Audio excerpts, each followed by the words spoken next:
guys, my name is Chelsea and welcome back to my channel. For today's video, we're going to be going over all the books that I read in October.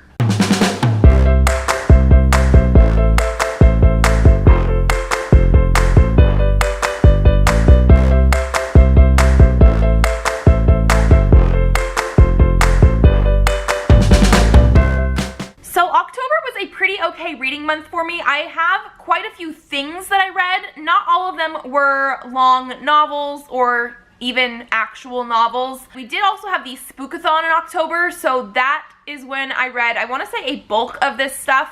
I find readathons to be very motivating for me to read more than what I would normally do. So let's jump right into this stack. The first book that I read in October was Alice from Dream to Dream. This is by Giulio Macione and Julia Adragana. This is a graphic novel that I purchased, and it was one of those ones where I wasn't actually aware that it was a thing until I saw it in my Barnes & Noble. It was something that just came in one day, and this cover absolutely caught my eye. I did end up reading this and giving it a 5 out of 5 stars. I absolutely love this one here. It follows our main character of Alice, who is able to sort of be in people's dreams.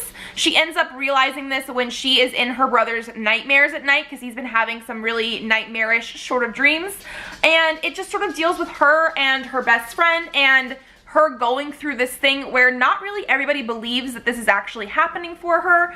I really enjoyed the art style on this, and I really loved the family dynamics and her relationships with her friends. I love that she is interracial. Her mom is black, her dad is white. We have just amazing things in here. I really enjoyed this. This, as far as I can tell on Goodreads, is a standalone, but I really want more in this world. I want more with these characters. Based on what I read here, I would also be willing to read more by the author and illustrator.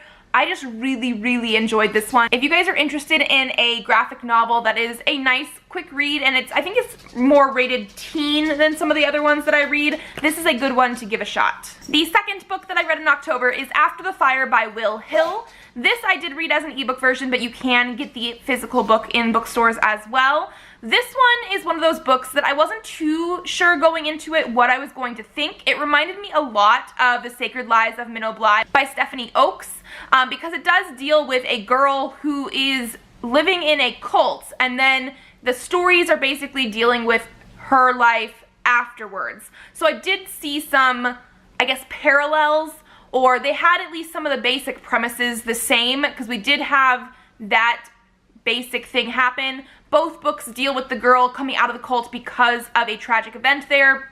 Both of them are actually dealing with after a fire there. So I thought that was very interesting. However, I do think I actually liked After the Fire slightly more. I did end up giving both of those books a 4 out of 5 stars, but I feel like the After the Fire one is a little bit more dark and gritty. I just really enjoyed the characterization of our main character Moonbeam. I'm amazed at the kind of stuff that she went through. Our main character Moonbeam in our book is actually at a facility where they have a psychiatrist sort of watching her, discussing everything that happened with her, because they're trying to sort of get down to the bottom of exactly what happened because of this fire. This story is told sort of in a back and forth type motion. The chapters are basically like, one is current day, so after the fire, and then we have other chapters that are before the fire, and it goes back and forth, giving us a little bit at a time. I really did enjoy this book. I think the only reason I didn't give it a 5 out of 5 stars is because some of the events that happened were not quite what me as the reader was hoping for, but I really did enjoy this author's writing style, so I'm hoping to see more from him as well. Then I listened to the Sleep Tight Motel by Lisa Unger. This is a short story that was part of the Dark Corners collection from Amazon. These are short stories that you were able to get from Amazon Prime. If you had a Prime membership, you didn't have to pay for them, and they did come with audio for free as well. So I decided to give them a try. I've never really done audio before. I did enjoy the lady that did the voiceover for this. However, I did end up giving this story specifically a 2 out of 5 stars. This is about a woman who ends up at a motel because she's on the run from an abusive ex-boyfriend. I just found this story very predictable. I knew exactly what the twist was as soon as we got to the motel. Nothing was very surprising about it, but also for a short story and for an abusive ex-boyfriend, I understand he was supposed to be abusive, but every single time I guess the author, the character, talked about him, it was always about them having sex. And I don't know, I felt there could have been a little bit more to it than that. And so for the fact that this was a short story, it only was like maybe 2 hours at the most, there was just a lot of that in there and not enough of the mystery horror aspect for me. Then we started the Spookathon. If you guys are looking for more in-depth thoughts on these books that I'm going to be talking about right now, I did post a Spookathon vlog. I will link that down below in case you're interested. But the first book I read for the Spookathon was A Blade So Black by L.L. McKinney. This is one that I did give a 4 out of 5 stars to. This is an Alice in Wonderland meets Buffy the Vampire Slayer type of story, and I really did enjoy this one. We have our main character of Alice, who after a tragic event ends up seeing monsters that she's really not supposed to see, but that ends up meaning that she can actually go into Wonderland and become, I think they're called dreamwalkers, where they like go in and they fight these monsters that are trying to escape Wonderland and harm humanity. I thought that was a very interesting concept. I really enjoyed some of the aspects to the story. However, I felt that some of the world development was a little bit lacking. I found that some of the events happened at such a quick pace that we weren't able to really see the development between some of the character relationships, but also just the stuff in the world. We were just sort of thrown into it and we were supposed to like just accept it at face value.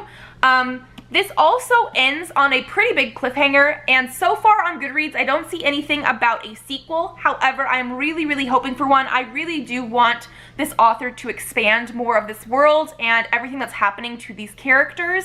I really did enjoy this. It is a fun ride. I just didn't think it was quite as developed as I was hoping for, but I absolutely love Alice as a character, and I'm so excited to read more from this author because this was a debut work by her. Then I also read Frankenstein by Junji Ito. This is a book that I did give a 3.5 stars out of 5 to. The first half of this book is Frankenstein by Mary Shelley, just made into a manga form, and it is done by Junji Ito. I really did enjoy his art style. I always do. He makes super creepy illustrations.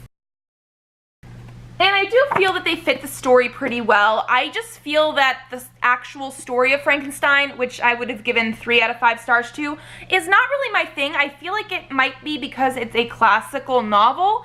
I do not find myself connecting very well to some of the classical novels. Like, it just didn't have enough action or suspense or anything for me.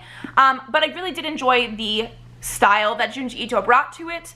The second half of this book is 6 different tales of Oshikiri, who is a student, and what ends up happening is he's having different weird, mysterious, creepy, paranormal type things happen to him, one in every different story. I really did enjoy those. I gave them a 4 out of 5 stars, which is why this whole book gets 3.5 stars out of 5. The Tales of Oshikiri were definitely more of like Junji Ito's own style. They had his sort of storytelling style. They definitely had his artwork, obviously, but even though they were short stories, they were full concept stories for each one, and I really did enjoy them. They were super creepy, and they were really enjoyable. I absolutely think he is a phenomenal horror manga artist and storyteller. Another dark corner story that I listened to was There's a Giant Trapdoor Spider Under Your Bed by Edgar Cantero.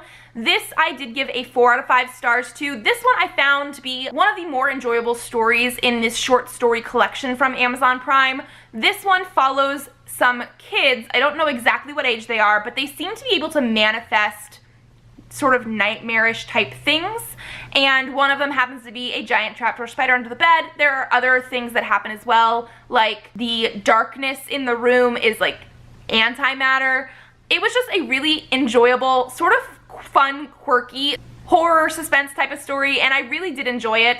I liked the writing style that he did as well, and I've been very interested in a couple other of his books, and so I feel like if they are similar to this story here, I'm really going to enjoy it. I know this one's probably not to everybody's taste because it wasn't as creepy as some of the other stories, but I really did enjoy this one. Then I also listened to The Tangled Woods by Emily Roboto. This is again another short stories from the Dark Corners collection. This one is the only one that I listened to that was narrated by somebody different. All the ones that I've listened to were narrated by a woman, but this one was narrated by a man. And this one I also gave a 2 out of 5 stars to. I don't know if it was the narrator. I don't think it was, because I did look up some other reviews on Goodreads after I'd read it, and it seems to have the lowest rating out of all of the short stories from the Dark Corners collection. But this one follows a man who is going on vacation with his wife and son, and they're going to this like lodge in the woods that has some sort of fantasy type of element, sort of like a themed hotel, I guess I want to say. And I personally didn't really think that there was anything necessarily scary about this story. There was one scene in particular that I felt could have definitely been more scary, but it ended up being, spoiler alert, a dream sequence, and so I just didn't really think that that was very scary. Also, our main character is just so unlikable. He doesn't like his wife, he doesn't really like his son. He ends up talking about near the very beginning of the short story how his wife and his son wanted to go, I think, to Disneyland or Disney World on vacation, and he's too good for that. Like, he was disgusted at the fact that his family would want to go to like a family vacation spot. He was just not a likable character, and because of that, I didn't really care what happened to him at all. It just wasn't quite to my liking. The last book that I read for the Spookathon was What the Woods Keep by Katja de Becerra. This is a book that we did receive in an unplugged book box, and I did give this one a 3 out of 5 stars. So this is a book that is sort of billed as a mystery, science fiction, and dark fantasy, and a twisty story that will keep you mesmerized right up to the final page. It did have some mystery, it did have some slight fantasy, magic-y elements, but I found that this one wasn't quite as interesting as I was hoping for. This one follows our main character of Hayden, who at 18 years old, she does get like an addendum to her mother's will because her mother went missing like a decade ago, and it ends up being that she is now the owner of her mother's mansion. So she ends up going there because her mother left her some really weird directions, and she's been having some like omenish type of dreams. So she decides to go there and try and figure out exactly what happened to her mother. There are some magical elements. There is a mystery surrounding what happens. However, my biggest issue was that up until I want to say like 75–80% of the book was done, so like the last 20-ish%, nothing really happened. It was all about Hayden doing research into her mother's disappearance. There was no actual action. There was no like suspenseful elements. It was all just sort of like watching her try and solve a mystery. The last like 20% of the book was more enjoyable because we actually did get some action. We did get some like conclusion to some of these mysteries and try and figure out exactly what happened. That was a little bit more enjoyable for me. One thing I did like is that they did have some like found objects in the books. The only problem with that, it was mostly found objects in the books because these were the things that Hayden was reading that she was finding out about. So again, it was a lot of her doing research and not as much going out and actually doing stuff. I did listen to one more of the Dark Corners short stories this month in October, and that was Hannah Beast by Jennifer McMahon. This is a story that I did give a 4 out of 5 stars to. It seems like these short stories I either give a 2 stars or a 4 stars. There is no in between. And this one I did enjoy much more. This one has a non-linear type of storytelling. We did have the present day, which I believe in the story was like 2016, and then we had previously, and it was following a girl who in the 2016 is a mother named Amanda, and then in the past it's her being in high school with her friend group, and it's all about her and a girl named Hannah on Halloween night. So it was very fitting for October, and I really did enjoy this one. It's a big mystery of exactly what happened, but we know something happened with Hannah, and Amanda and her group of friends were basically the cause of it because Amanda feels terrible guilt at the beginning of this book. And it was very interesting to sort of see the juxtaposition of what happened in the past with Amanda and Hannah, and then what Amanda is going through in the current time period as well. I really did enjoy this one. I felt the ending was a perfect ending for it, and so 4 out of 5 stars. If you're gonna listen to any of the ones or even read them from the Dark Corners collection, I do think that that one was the best one. This Blue Sky Feeling Volume 1 by Okura. This is a manga that is pretty new, I want to say. I think the second volume comes out near the beginning-ish of 2019. This one does follow Noshiro here, who is a new kid in school, and he's been hearing some rumors floating around about Sanada.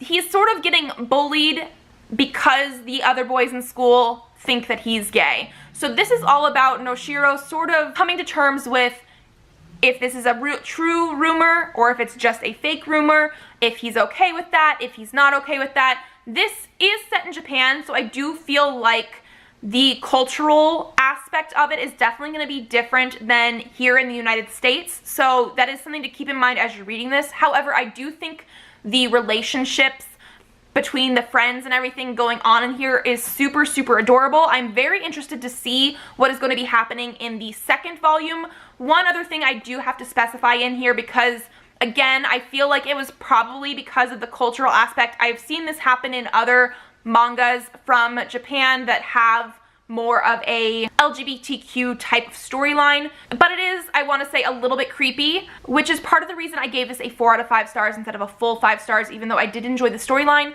But there is an older gentleman who is in this story and becomes sort of a mentor for these students.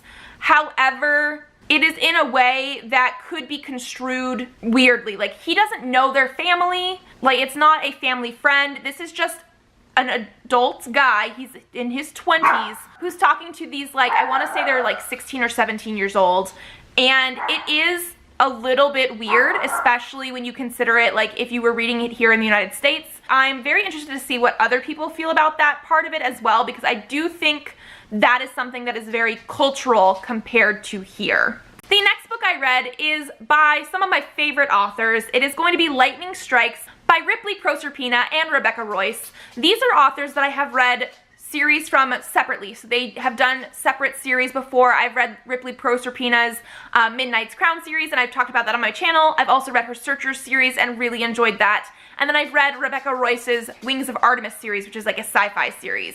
This is a series that they decided to write together, and it is a reverse harem series. This is a very interesting one for me, though, because of the fact that we are dealing with zombies in the series. I think this series is going to be a trilogy, and I did give this first book a 4 out of 5 stars. I do think it was a very good start to the series, and it was a pretty long novel for an independently published ebook. This all revolves around our main character of Whitney. She had a best friend in this post-apocalyptic world in which she is living in.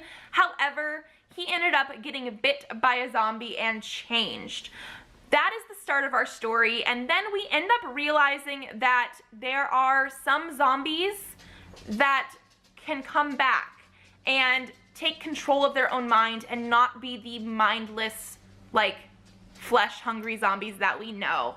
This is a very interesting story. The reason I'm not giving it a full 5 stars and I went down to a 4 out of 5 stars is the fact that this is technically a romance novel, which is perfectly fine with me, but not only do we have to suspend our disbelief that there are zombies and that they could come back from not being the mindless creatures that they are, we also have to suspend our disbelief with the romance element. I prefer in my stories, even in the fantasy stories, that there is a natural development of emotions and physicality going into a relationship. This one here definitely seemed like insta-love. There is supposedly a reason why, but all we really know is that she is connected to them.